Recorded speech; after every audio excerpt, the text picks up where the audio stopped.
new phase may be unfolding in the Black Sea. Russia now claims it isn't just striking Ukrainian ports, it is hunting the entire maritime supply chain that keeps Ukraine's military running. From cargo ships sailing offshore to unloading terminals, repair facilities, and logistics hubs, Moscow says its forces are systematically targeting what it describes as infrastructure supporting the Ukrainian armed forces. If these claims reflect an operational shift, the Black Sea is no longer just a transit route for supplies. It is becoming an active battlefield for military logistics. According to the Russian Ministry of Defense, strikes carried out on the evening of August 3rd targeted multiple locations across Ukraine's southern coastline. Moscow claims a plant and a port terminal in Chornomorsk were hit because they were allegedly being used to repair military vehicles and store ammunition and fuel.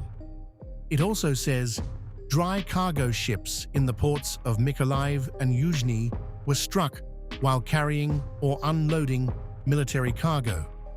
Beyond the ports, Russia further claims that 2 cargo ships south of Odesa were hit while transporting weapons and military equipment to Ukrainian ports. These claims have not been independently verified. What makes these claims significant is not just the number of reported strikes, but the pattern they reveal.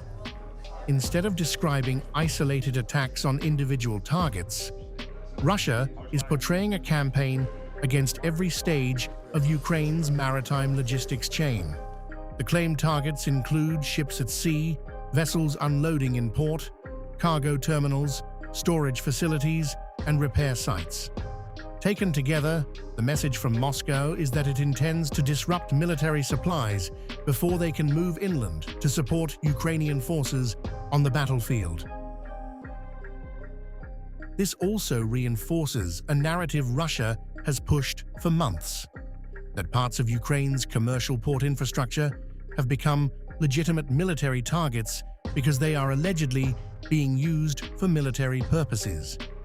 By repeatedly referring to military cargo, weapons, ammunition, and repair facilities, Moscow is attempting to justify strikes on infrastructure that would otherwise be viewed as civilian. If this approach continues, it could signal a broader effort to pressure Ukraine's maritime supply routes and increase the risks facing cargo traffic in the Black Sea. Whether this marks the beginning of a sustained campaign will become clearer in the coming days, but the latest Russian statements suggest a wider focus than previous port strikes. Rather than concentrating only on cities or frontline positions, Moscow is claiming to target the entire logistics network that moves military equipment from the Black Sea to Ukrainian forces. Ukraine has not confirmed Russia's version of events, and the reported targets and damage remain subject to independent verification. However, if these attacks continue, the Black Sea could become an even more critical front in the battle over Ukraine's military supply lines.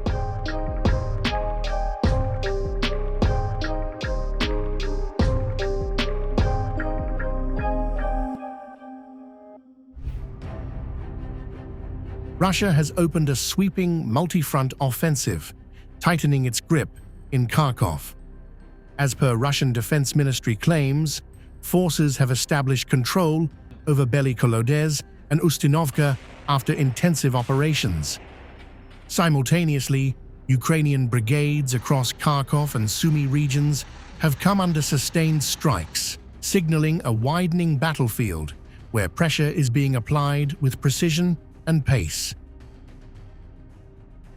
The battlefield tempo is accelerating.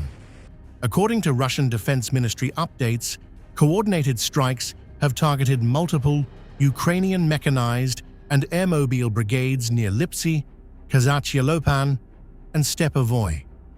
This reflects a strategy of continuous engagement, where frontline units are being hit across sectors, limiting regrouping space and forcing defensive dispersion along the northern axis. In Donetsk, the pressure is intensifying. As per official claims, Russian forces are advancing into more advantageous positions near Krasny Liman, Svyatogorsk, and Slavyansk. Multiple brigades, including assault and marine units, are reported to be under fire. The pattern suggests sustained attrition, with operations designed to stretch Ukrainian formations across key logistical and defensive corridors.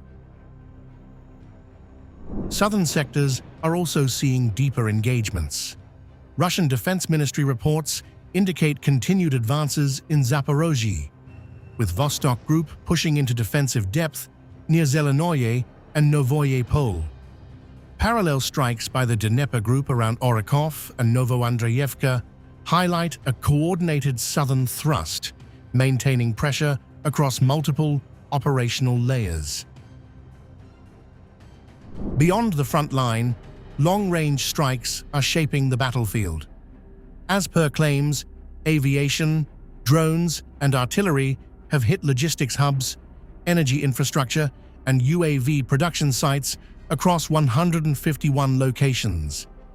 Air defense systems are reported to have intercepted guided bombs, HIMARS projectiles, and hundreds of drones, pointing to a high-intensity aerial contest.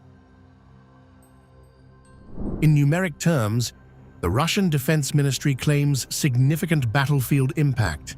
Over 1,295 Ukrainian troops neutralized across sectors, multiple armored fighting vehicles destroyed, and more than 110 motor vehicles eliminated.